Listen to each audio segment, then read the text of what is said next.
اللهم إنك عفو تحب العفو فاعف عنا. بسم الله الرحمن الرحيم. السلام عليكم ورحمة الله وبركاته. بسم الله الحمد لله لا حول ولا قوة إلا بالله. يا أيها الذين آمنوا كتب عليكم الصيام كما كتب على الذين من قبلكم لعلكم تتقون. Al-ayah. Jamaah sholat isya dan sholat tarawih Masjid As-Salam rahimakumullah. Alhamdulillah, pada malam hari ini kita masih diberi nikmat oleh Allah Subhanahu wa taala berupa nikmat iman, nikmat Islam dan nikmat kesempatan, sehingga pada malam hari ini kita bisa melaksanakan ibadah sholat isya dan sholat tarawih di Masjid As-Salam. Alhamdulillah, kita masih berada di 10 hari pertama bulan Ramadan, yaitu 10 hari diturunkannya rahmat Allah Subhanahu wa taala sebelum menginjak 10 hari kedua, yaitu ampunan dan pembebasan api neraka di hari ketiga. Jamaah rahimakumullah, Allah mewajibkan kepada kita untuk puasa bulan suci Ramadan tidak lain dan tidak bukan adalah untuk mencapai pada derajat la'allakum tattaqun.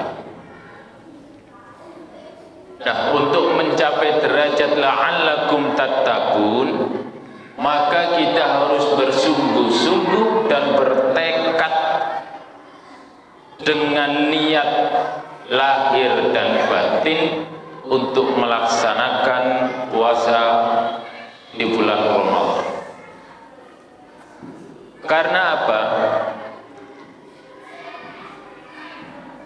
Banyak yang kita tidak sadari perbuatan yang bisa menggugurkan daripada amal ibadah kita, bahkan ibadah puasa kita di bulan suci Ramadan. Sebagaimana sabda Nabi Muhammad sallallahu alaihi wasallam, "Kam min shaimin laisa lahu min siyamihi illal ju'i wal 'atas." Berapa banyak orang yang melaksanakan puasa akan tetapi tidak mendapatkan apa-apa kecuali hanya lapar dan dahaga. Nah, agar kita tidak termasuk dalam sabda Nabi ini, maka ada hal-hal yang perlu kita perhatikan, yaitu kita harus mampu memerangi salah satu nafsu kita. Salah satu nafsu kita yaitu nafsu lawwamah atau nafsu tercela, yang letaknya ada di latifal qalbi atau di dalam hati. Dalam diri kita posisinya ada 2 jari di bawah puting sebelah kiri. Itu adalah letak latifal qalbi, di mana nafsu lawwamah bersandar. Nah, di dalam nafsu lawwamah sendiri itulah bersandar sifat-sifat atau perbuatan yang bisa menggugurkan amal ibadah kita, bahkan amal puasa kita di bulan Ramadan. Salah satunya apa? Yang pertama adalah merasa dirinya lebih baik daripada orang lain atau sombong. Ketika kita sudah merasa diri kita itu lebih baik daripada orang lain dalam semua hal kebaikan, maka ini hati-hati. merasa ibadahnya paling banyak, merasa puasanya paling baik, merasa sholat jamaahnya paling rutin, merasa sodakohnya paling banyak, dan perbuatan-perbuatan yang lain yang merasa dirinya itu lebih baik daripada orang lain, maka ini hati-hati. Maka kata Syekh Abdul Qadir Al-Jailani, ketika engkau sudah merasa lebih baik daripada orang lain, maka hati-hatilah. Di situ hatimu dalam keadaan kegelapan.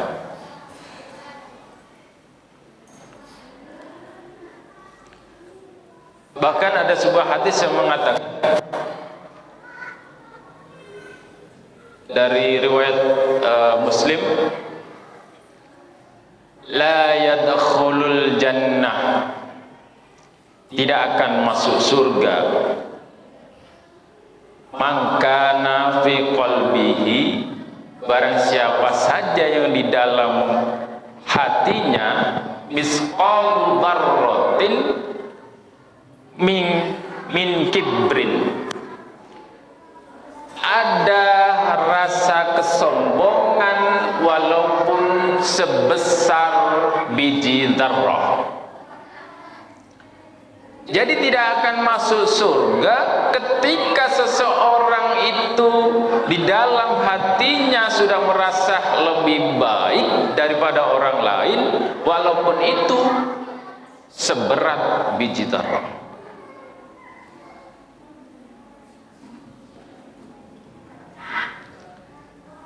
Nah, yang kedua yang perlu kita perhatikan agar kita tidak termasuk dalam sabda Nabi, puasa tapi tidak mendapatkan apa-apa, adalah memerangi rasa iri hati dan dendam.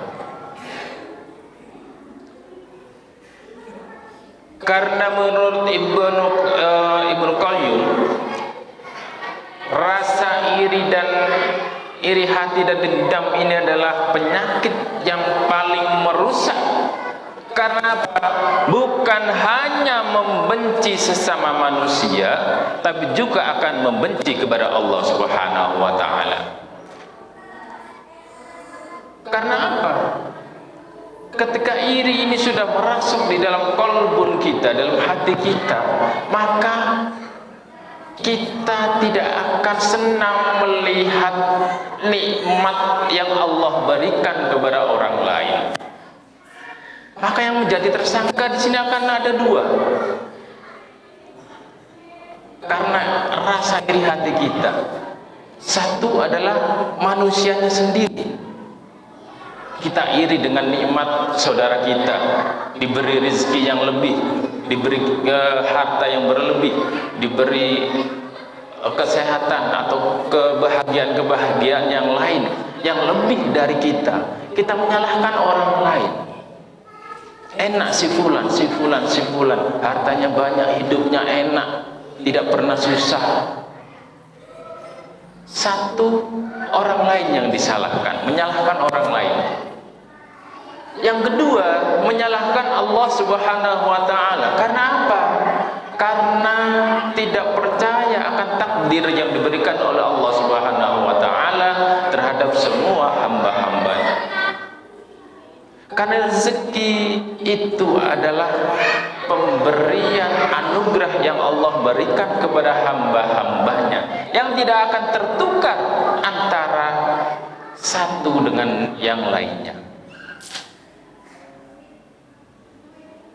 Yang terakhir, karena waktunya kita terbatas, yang terakhir yang perlu kita perangi agar kita tidak masuk dalam sabda Nabi puasa tapi tidak mendapatkan apa-apa adalah cinta dunia yang berlebihan.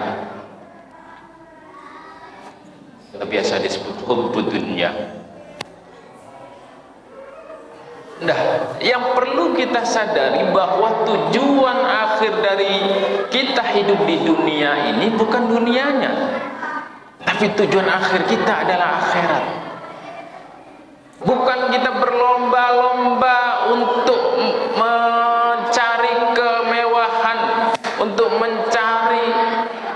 kesuksesan dunia, akan tetapi kita harus berlomba-lomba untuk mencari kesuksesan akhirat. Jadi mencintai dunia itu hanya sekedarnya saja, sesuai kebutuhan Allah berikan. Selebihnya tujuan kita adalah akhirat. Karena dunia itu ibarat bayangan. Semakin kita kejar untuk mengejar kebutuhan duniawi ini, maka bayangan itu akan selalu di depan kita. Maka dunia itu akan selalu di depan kita. Akan tetapi kalau kita membelakanginya dan tujuan kita adalah mendekatkan diri kepada Allah Subhanahu wa taala, maka bayangan atau dunia itu akan selalu mengikuti kita.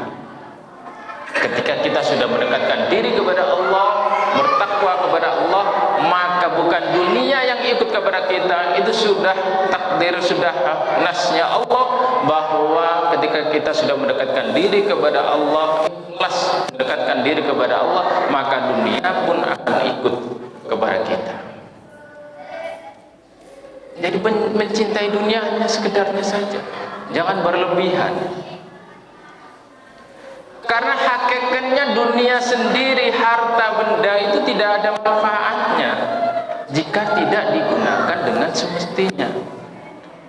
Sebagaimana ayat yang berbunyi, la yanfa'u malun wala banun illa man atallaha biqalbin salim. Harta benda itu tidak ada manfaatnya.